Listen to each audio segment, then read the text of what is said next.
apa itu teh ya? Kok merah-merah dan meriah-meriah gitu?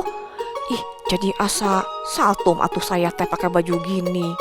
Lagian Imlek teh meni di kampung atuh. Kita mah udah pada Kristen. Nggak salah ngadain acara teh di sini. Eta saha eta? Samperan ah.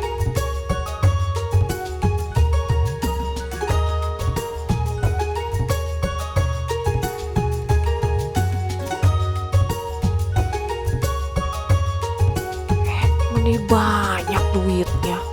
Tanya dapat dari mana? Lagi susah cari kerja kayak gini. Kang, tanya. Ini banyak duitnya. Jualan apa? Neng, lain jualan ini. Ini tuh namanya angpau. Ini tuh dikasih berkat-berkat. Wah, berkat besar atuh itu mah ya. Yang bener masa dikasih orang banyak gitu. Dari mana mintanya? Mau dong, mau. Nih, saya kasih satu ya. Waduh, dapat angpau. Asik. Wah. Tapi gak apa gitu ini teh ikutan Imlek. Saya teh orang Kristen. Lah, Neng, belum tahu ya. Masih banyak loh tradisi yang baik yang bisa dilakukan untuk merayakan tahun baru Imlek. Ayo gerak kita ke rumah saya. Ayo atuh. Tapi baju saya teh meni putih ya, nggak cocok atuh. Tapi untung saya teh bawa baju ganti. Tadi nama bisi keringetan. Ayo atuh, gaskeun yuk. Yuk. Jadi, apakah orang Kristen boleh merayakan Imlek? Yuk kita sama-sama belajar hal-hal baik apa saja yang dapat kita lakukan saat Imlek. Yang pertama, yang pastinya kalian kenal. Biasanya yang kita tunggu-tunggu pada hari raya Imlek adalah angpau. Angpau adalah amplop berisi uang yang biasanya diberikan sebagai hadiah untuk menyambut tahun baru yang dibagikan kepada anak-anak, orang dewasa yang belum menikah, dan juga orang tua. Memberi angpau juga merupakan gambaran memberikan berkat dari orang yang mampu kepada orang yang tidak mampu, dari orang tua kepada anak-anak, dan orang dewasa yang sedang menikah kepada orang tuanya. Selain itu, dalam tradisi Tionghoa juga mengenal tradisi hari persaudaraan, yaitu tradisi memberikan angpau 7 hari menjelang Imlek untuk membantu orang yang tidak mampu untuk merayakan Imlek, supaya mereka juga bisa membeli bahan-bahan makanan untuk merayakan Imlek.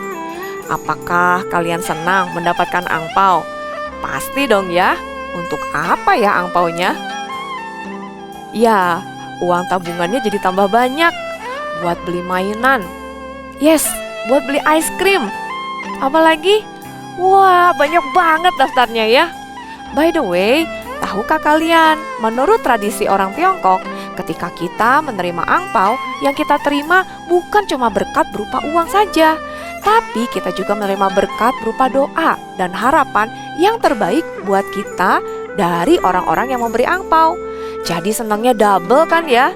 Selain dapat uang, juga dapat berkat.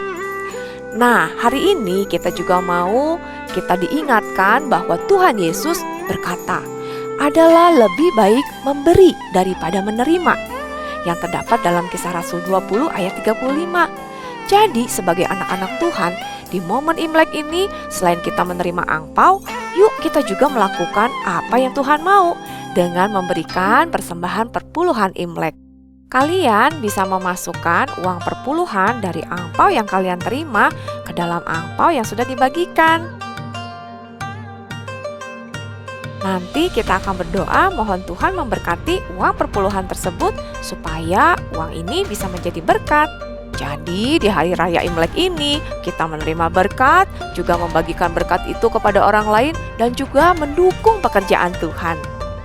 Nah, hal baik yang kedua adalah pada saat hari raya Imlek biasanya semua anggota keluarga akan berkumpul. Kalau ada keluarga yang sekolah atau bekerja di kota yang lain, biasanya mereka akan pulang ke rumah orang tuanya agar seluruh keluarga dapat berkumpul.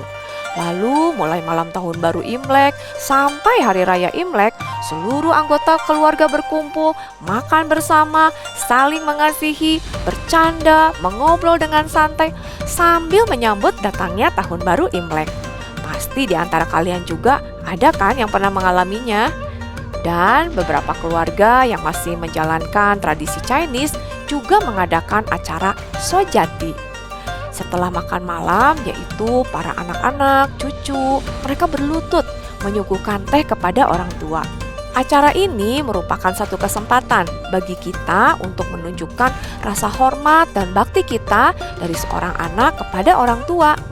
Wah, suasana yang sangat indah bukan? Imlek bisa menjadi waktu di mana kita melakukan hukum Tuhan yang kelima. Apakah kalian masih ingat? Hukum Tuhan yang kelima, yaitu hormatilah ayahmu dan ibumu, dalam Keluaran 20 ayat 12. Jadi perayaan Imlek ini bisa menjadi momen untuk memohon maaf dan juga menyampaikan rasa hormat dan kasih kita kepada orang tua kita. Dan kita bersyukur ya, tahun ini kita semua sudah bisa berkumpul bersama dengan keluarga besar untuk merayakan Imlek. Tapi tetap jaga juga prokesnya, supaya setelah kita happy-happy berkumpul bersama keluarga besar, kita tetap sehat dan dapat beraktivitas. Lalu hal baik yang ketiga adalah pada tahun baru Imlek, orang-orang juga melakukan tindakan painen, yaitu setiap orang akan bangun pagi. Biasanya mereka memakai baju baru, kemudian berkunjung ke rumah saudara atau teman-teman ataupun kerabat mereka. Waktu bertemu, orang-orang akan saling mengucapkan kata-kata yang penuh dengan harapan yang baik. Dalam kegiatan painian ini, biasanya orang-orang yang lebih muda akan melakukan kunjungan ke keluarga ataupun saudara yang lebih tua, memberikan hormat dan juga menyatakan kasih. Sama seperti yang dikatakan dalam Efesus 4 ayat 32. Tetapi hendaklah kamu ramah seorang terhadap yang lain, penuh kasih mesra dan saling mengampuni, sebagaimana Allah di dalam Kristus telah mengampuni kamu. Jadi, setelah kita melihat segala sesuatunya itu, apakah orang Kristen boleh merayakan Imlek? Tentu saja, karena Imlek adalah perayaan pergantian tahun, sama seperti acara pergantian tahun Masehi yang selalu kita rayakan setiap tanggal 1 Januari. Dan barusan kita belajar ada banyak hal yang baik yang bisa kita lakukan saat merayakan Imlek. Yang tidak boleh kita lakukan adalah hal-hal yang tidak sesuai dengan kebenaran firman Tuhan. Kita tidak boleh percaya akan ramalan-ramalan dan juga mitos-mitos. Apa itu mitos? Mitos adalah cerita atau dongeng yang dianggap benar-benar terjadi. Jadi benar terjadi nggak ya? Enggak ya? Belum tentu karena kita tidak tahu kebenarannya. Kita percaya setiap tahun yang Tuhan berikan adalah tahun berkat untuk kita. Semua yang percaya kepadanya dan juga yang menjadi anak-anaknya.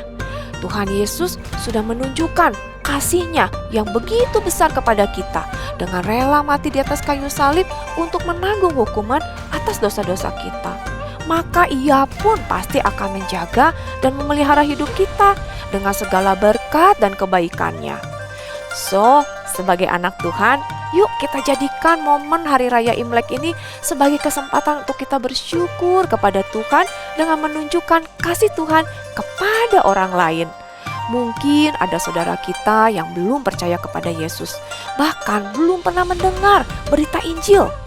Mari kita berdoa kepada Tuhan supaya Tuhan memakai setiap kita agar momen Imlek ini, kedatangan kita ke rumah-rumah mereka menjadi alat untuk menyatakan kasih Tuhan kepada mereka semua. Nah, sekarang kalian sudah mengerti kan?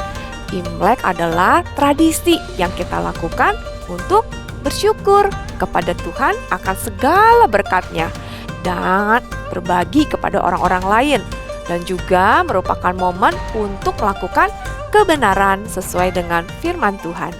Mari kita berdoa. Tuhan Allah Bapa kami, terima kasih untuk satu tradisi Imlek yang boleh kami pelajari, yang boleh kami tahu bahwa di dalam tradisi ini kami boleh bersyukur kepada Tuhan akan segala berkat Tuhan di dalam kehidupan kami. Dan kami juga bisa membagikan apa yang Tuhan sudah berikan di dalam hidup kami bagi orang-orang di sekeliling kami.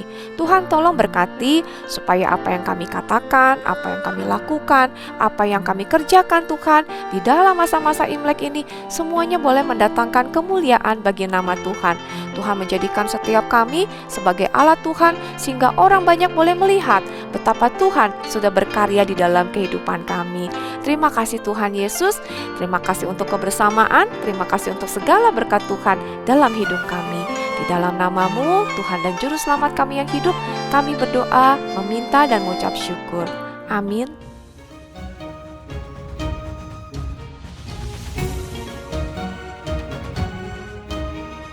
Meni resep atuh ya. Jadi gitu tradisi Imlek teh. Tapi meni enak makanan teh ya.